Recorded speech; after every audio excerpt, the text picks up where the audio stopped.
fishing occurs across the globe and has a broad range of ecological, socio-political, and economic consideration. Dynamite fishing, also known as blast fishing or bomb fishing, is a method of fishing where explosives are thrown into the water to kill large number of fish quickly and cheaply. Dynamite fishing has been identified as one of the leading causes of coral reef degradation, as it is extremely damaging to the reefs and the organisms that rely on them. Dynamite fishing is a common practice among Filipino fishermen, particularly in a province area. A 1987 study concluded that dynamite fishing was then very widespread in the Philippines, estimating that 25% of all municipal fish landings were from dynamite fishing. A 1987 study concluded that dynamite fishing was then very widespread in the Philippines, estimating that 25% of all municipal fish landings were from dynamite fishing. A study conducted in 2017 reported that destructive fishing methods had caused the degradation of about 70% of the Philippine coral reefs and reduced annual fisheries production. The researcher found out that this kind of illegal fishing is also one of the problems in the sea area of Barangay Baybayon, Mabini, Bohol. Some fishermen use dynamite fishing, and it is common to some fishermen came from different places go to the sea. This case study aims to 1. Document the ordinance making process of Barangay Baybayon. 2. Identify commonly violated environmental and fisheries ordinance and their causes. 3. Propose strategies to address ordinance implementation issue and existing environmental fisheries related problems. Methodology. Research design. The goal of this research is to raise awareness among the people who live in Barangay Baybayon, Mabini, Bohol to stop using dynamite fishing. To achieve the purpose of this work, researchers decided to conduct an interview the barangay, research environmental and participants. Figure 1. Map of Barangay Baybayon, Mabini, Bohol. The study was conducted in Barangay Baybayon in Municipality of Mabini in the province of Bohol. Its population is determined by the census was 1,396. This represents 48% of the total population of Mabini. The study will help the people of the barangay to raise awareness in the illegal dynamite fishing. The participant of study is the barangay secretary in Barangay Kagawad, chairperson of the Committee of the Environment, and the Coast Guard, who assessed in the coastal area of Barangay Baybayon. Research instrument.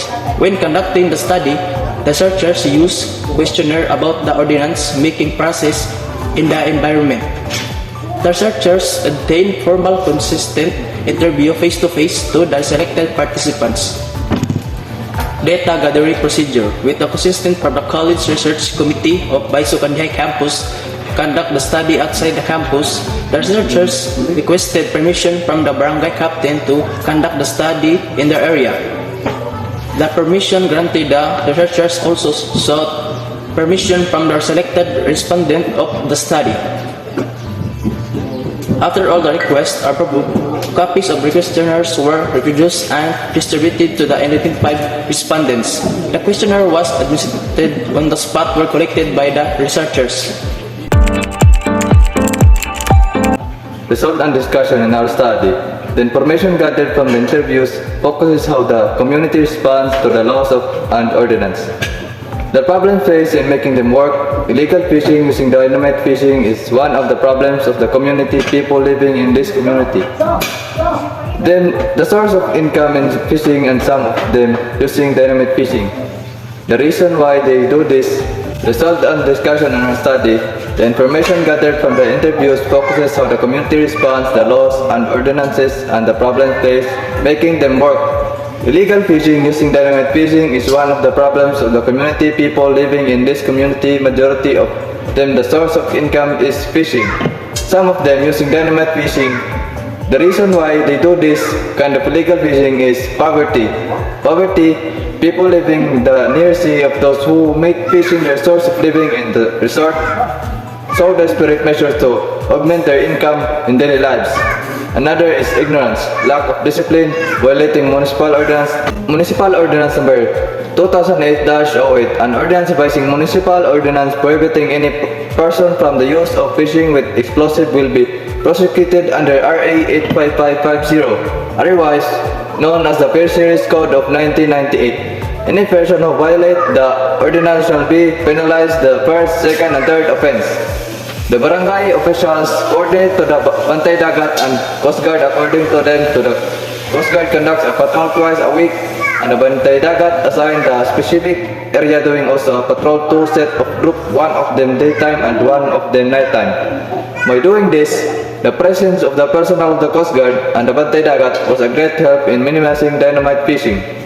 According to them, we should not let those fishermen to continue with their illegal way of catching, harvesting fish as if the law cannot go after them. They should be arrested and prosecuted, and if proven guilty, be met by punishment they deserve. In discussion, it's clear that keeping the community informed and participate is really important to deal with issues about illegal fishing. Like dynamite fishing, the proposed ordinance will help people to educate dynamite fishing, especially fishermen. Continuously monitoring and the adaptation of strategies will be crucial for the effective implementation of these measures. Number 1. Education and awareness. Many folk who interrupt in dynamite fishing might not absolutely recognize the long time period harm that they are causing conducting academic package, and camping approximately the significance of marine existence and the damaging outcome of dynamite fishing may be a great start. Number 2. Enforcement of laws.